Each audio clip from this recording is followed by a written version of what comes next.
Ceci est l'histoire du frère d'un artiste du quartier latin du Congo, mort et ressuscité par le Seigneur. Cette histoire est encore disponible sur plusieurs chaînes YouTube.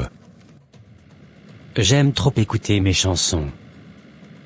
J'ai une inspiration incroyable. Ma voix est tellement belle. Je suis sûr que je serai aussi célèbre que Koffi Olomide, Fally Ipupa, et tous les autres qui sont passés par le quartier latin avant moi. J'irai voir mon arrangeur pour mon nouveau son. Je crois que ce son va vraiment cartonner, mon frère. Tu as constaté les arrangements que j'ai faits sur le morceau? Je kiffe grave. Je suis fan de moi-même. D'ici 3 mois, je serai déjà connu dans le pays. Ça va cartonner dans les bars et les restaurants. Et je serai l'un des meilleurs dans le quartier latin. J'en suis certain aussi. Mais ce sera difficile de te démarquer, parce qu'il y a beaucoup de compétition entre vous. Ne m'en parle pas, c'est mon seul souci. Mais je ferai tout pour me démarquer et sortir ma tête de l'eau. Je n'arrive pas à y croire. Avec toute la belle musique que j'ai composée. C'est à peine si ma musique est jouée. Pourtant mes chansons sont aussi belles que ceux des autres artistes du groupe. Mais pourquoi ça ne marche pas? J'ai même beaucoup investi dedans. C'est hors de question que je demeure dans l'ombre, tout le monde doit voir mon talent aussi. Je dois être connu aussi. J'ai quand même une très belle voix. Il faudrait que j'aille me renseigner auprès d'un aîné dans le groupe. Je pense qu'il y a des secrets que je dois savoir. Bonsoir cher aîné. Je vous remercie d'avoir accepté de me rencontrer. Je t'en prie mon petit. Puisque tu es dans le quartier latin, j'ai l'obligation de t'aider, en cas de besoin. Merci. En réalité, je suis venu vous demander des conseils par rapport à l'album que j'ai sorti il y a quelques mois. Ah je vois. Je crois avoir entendu un des titres. C'est bien. Tu as fait une belle performance. Oui mais justement, il n'y a que mes amis et ma famille, ainsi que quelques personnes, qui connaissent ma musique. Je ne suis pas assez reconnu comme cela se devrait dans le groupe non plus. Cet album devrait normalement cartonner fort. Mais au lieu de ça, je n'ai rien eu. Je voudrais donc savoir s'il y a une astuce ou une stratégie pour booster ces chansons et avoir des millions de vues. Si tu es mentalement fort, tu pourrais être aussi célèbre que moi. Il y a des moyens pour réussir dans le monde de la musique, mais il faudra payer le prix. Je suis prêt à payer le prix qu'il faut si vous pouvez me guider. Je vais t'introduire dans la loge du groupe. Si c'est vraiment le succès que tu veux. Merci grand frère. Je t'en prie mon petit. Année 2010. Bonsoir maître. Bienvenue dans la loge maçonnique. Ici tu auras accès à la réalisation de tous tes vœux. Dis-moi ce que tu désires. Merci maître. J'aimerais avoir le succès et la célébrité, que mes albums soient aimés de tout le monde. Noir comme blanc, petit comme grand doivent apprécier mes morceaux.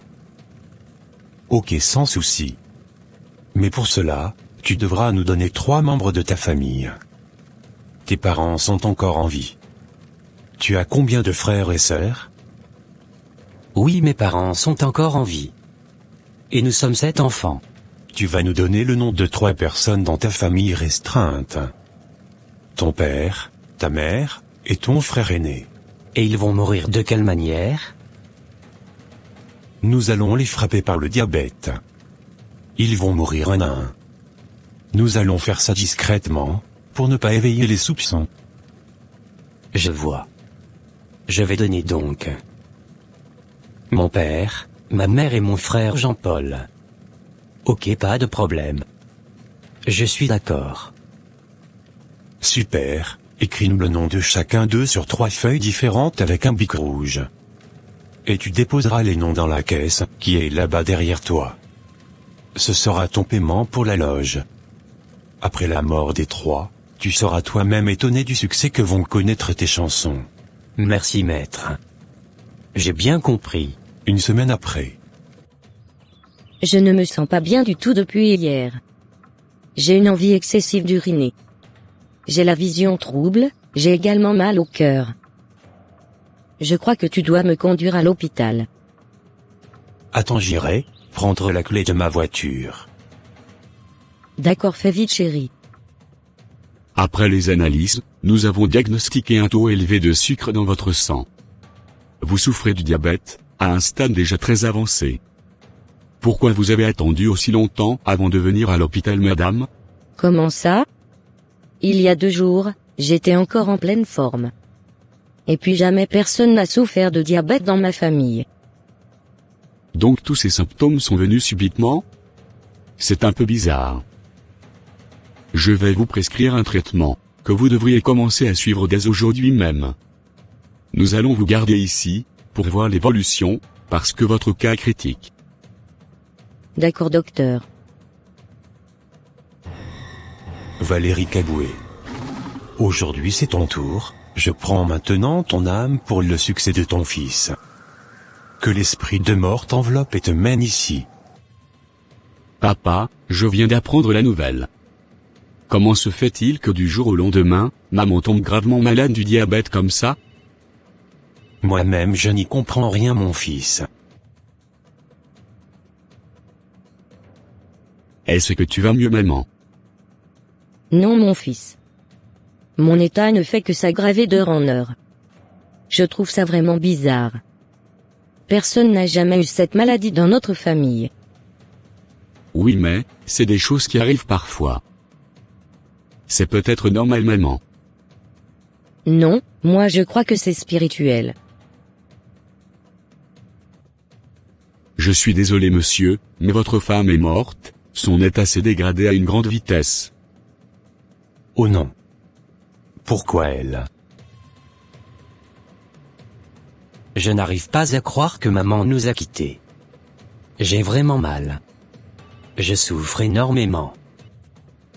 Du courage papa, ça va aller. Bon, maman est morte, il reste le tour de papa. Je ne suis plus trop loin du succès. 2012, 2 ans après. Mais qu'est-ce qui m'arrive depuis tout à l'heure? Je ne me sens pas du tout bien. Je ressens les mêmes symptômes que ceux que ma défunte épouse avait eus avant ces maladies. J'espère que ce ne sera pas le même diagnostic. J'irai à l'hôpital en même temps. Alors, qu'est-ce que j'ai, docteur? Vous souffrez du diabète monsieur. Votre état est grave. Le taux de sucre dans votre sang est trop élevé. Nous allons vous garder ici en observation. Ok, c'est compris. Comment se fait-il que toi aussi, tu souffres de la même maladie qui a tué maman? C'est un peu bizarre. Je dépenserai tout ce qu'il faut pour que tu sois sauvé, papa. Richard Cabanza, c'est ton tour. J'appelle ton âme pour le succès de ton fils. Que les esprits du mort aillent te récupérer et t'amènent ici.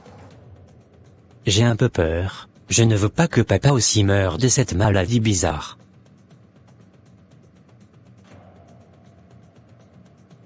Ne t'en fais pas.